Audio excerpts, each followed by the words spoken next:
Hello students, this is your social science teacher INR. I hope you are well and utilizing the time wisely. In the previous class, you learned about the definition of GDP and the basic concept of national income. Today, you are going to learn about methods of GDP calculating, importance and limitations of GDP, composition of GDP, and contribution of different sectors in GDP of India. Students, please watch this video very carefully till the end. Fine. Let us enter into the topics. First topic, methods of GDP calculating. Students, take the page number 213. Methods of GDP calculating. There are three methods of GDP calculating. First method, expenditure approach. Second, the income approach. Third, value added approach. First, expenditure approach. In this method, the GDP is measured by adding the expenditure on all the final goods and services produced in the country during a specified period. The different types of expenditure are shown in this equation. Y is equal to C plus I plus G plus X minus M. In short, in this method, we add up the expenditure of all people on consumer goods, investment and savings. Second, the income approach. This method looks at the GDP from the perspective of the earnings of the men and women who are involved in producing the goods and services. The income approach to measuring GDP or Y is equal to wages plus rent plus interest plus profit. On the other hand, in this method, the income and payments received by all the peoples in the country are calculated. Third, value added approaches. In the value added approach, the value added by each intermediate good is summed to estimate the value of final goods. The sum of value added by all the intermediate goods used in production gives us the total value of final goods produced in the economy. In other words, in this method, the total value of all goods and service produced in the country is taken into the account. A small examples of value added approach. A cup of tea served to you in a hotel is a final good. The goods used to produce it, tea powder, milk and sugar, are intermediate goods since they form a part of the final good. The cup of tea.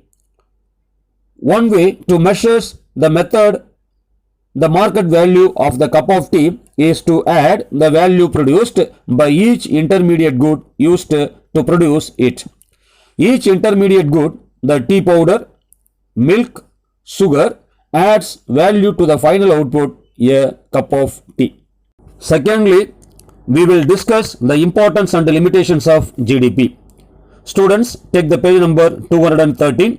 Importance of GDP. First important, the study of economic growth, that is, to measure the size of economy and level of country's economic performance.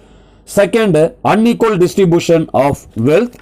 Third, problem of inflation or rising price and deflation or falling prices. Fourth, comparison with the developed countries of the world, that is, to trace the trend or speed of the economic growth of our country in relation to previous years and that of other countries. Fifth, estimate the purchasing power.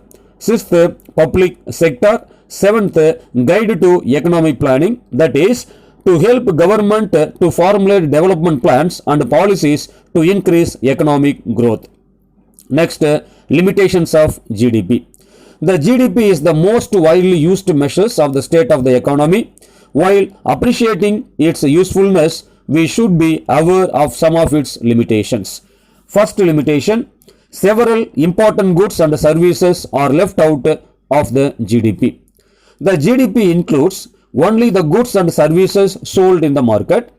The services provided by parents to their children is very important, but it is not included in the GDP because it is not sold in the market. One more examples. The GDP analysis ignores domestic work, housekeeping and social services, Most of such valuable work rendered by our women at home does not enter our national counting. Likewise, clean air, which is vital for healthy life, has no market value and if left out of the GDP. Second limitation, GDP measures only quantity but not quality. In the 1970s, schools and banks did not permit the use of ballpoint pens. This is because of ones available in India were of very poor quality. Since then, not only has there been a substantial increase in the quantity of ballpoint pens produced in India, but their quality has also improved a lot.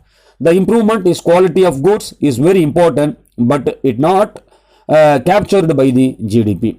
Third limitation, GDP does not tells us about the way income is distributed in the country. The GDP of a country may be growing rapidly, but income may be distributed so inequality that only a small percentage of people may be benefiting from it. Fourth limitation, the GDP does not tell us about the kind of life people are living. A high level of per capita real GDP can go hand in hand with very low health conditions of people, and undemocratic political system, high pollution and high suicide rate. Thirdly, you are going to learn about composition of GDP. Students, please take the page number 214. Composition of GDP. In Indian economy is broadly divided into three sectors which contributes to the GDP, namely agriculture and allied activity, industry and service sectors. First, primary sector or agriculture sector.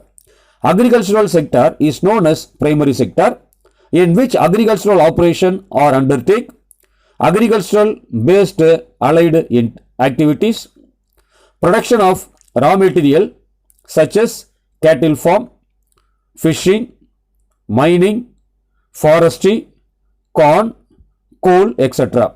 are also undertaken. Second, secondary sector or industrial sector. Industrial sector is secondary sectors in which the goods and commodities are produced by the transforming the raw material. Important industries are iron and steel industry, cotton textile, jute, sugar, cement, paper, petrochemical, automobile and other small scale industries. Third, service sector. Service sector is known as tertiary sector. It includes government, scientific research, transport communication, trade, postal and telegraph, banking, education, entertainment, healthcare and information technology, etc. In the 20th century, economists began to suggest that traditional territory service would be further distinguished from quaternary and quinary services. What is quaternary activities? The quaternary sector is the label used to describe a knowledge-based part of the economy, which typically includes knowledge-oriented economic sector such as information technology, media, research and development, information-based services such as information generation and information sharing, and knowledge-based. What is meant by quinary activities? Quinary activities are services that focus on the creation, rearrangement and interpretations of new and existing ideas, data interpretation and the uses and evaluations of new technologies. The highest level of discussion makers or policy makers performs quinary activities.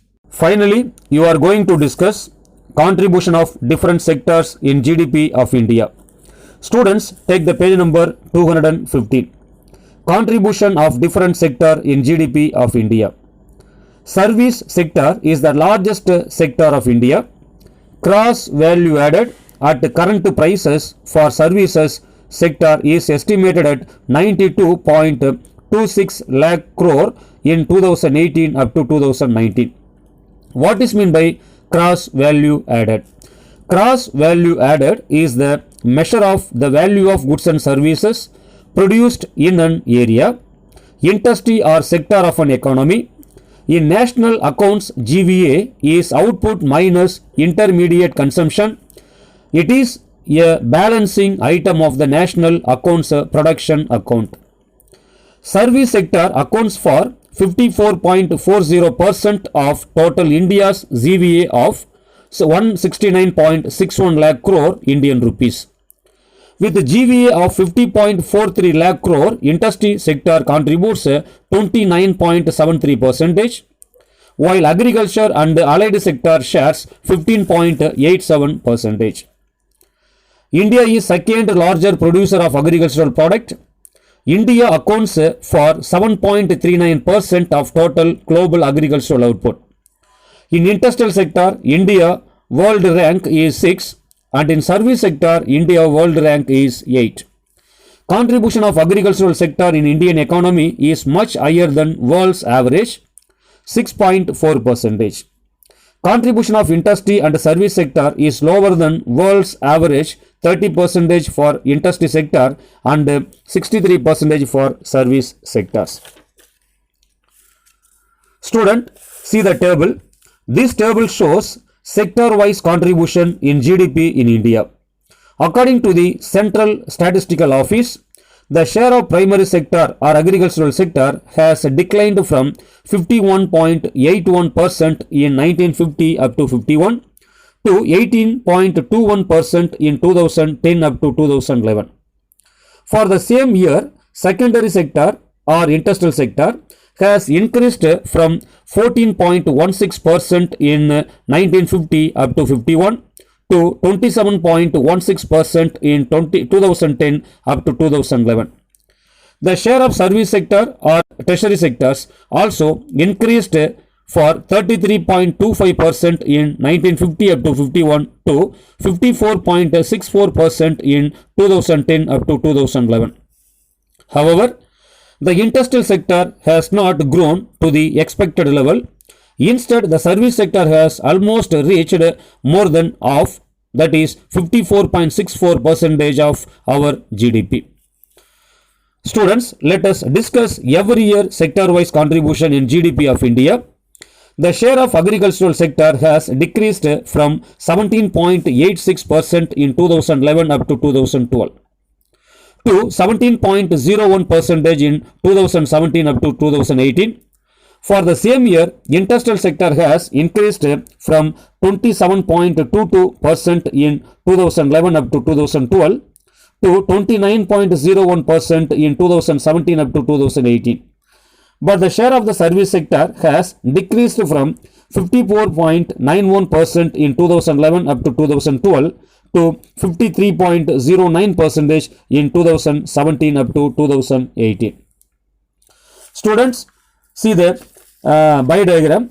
This pie diagram is used to represent the components of sector-wise contribution in GDP of India for the year 2018 up to 2019, which is divided under different major heads like agricultural sector contribution 15.87%, agriculture, forestry and fishing 15.87%, industrial sector 29.73%, mining and coaling 2.7%, manufacturing 16.83%, electricity, gas, water supply and other utility services 2.67%, construction 7.54%, service sector 54.4%, trade, hotels, transport, communication and services related to broadcasting 18.62%, financial, real estate and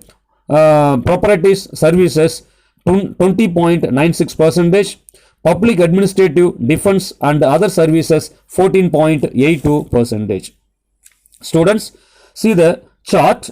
This chart shows sector-wise GDP growth of India in 1950 up to 2018. During the initial stage of development, share of primary sector in the national income or GDP will be high, but this will decline during the course of development and the share of industry will be greater. At a very high level of development, the share of service sector is the national income will be more. That's all for today. We will continue in the next class. Finish the assignment by clicking the link below.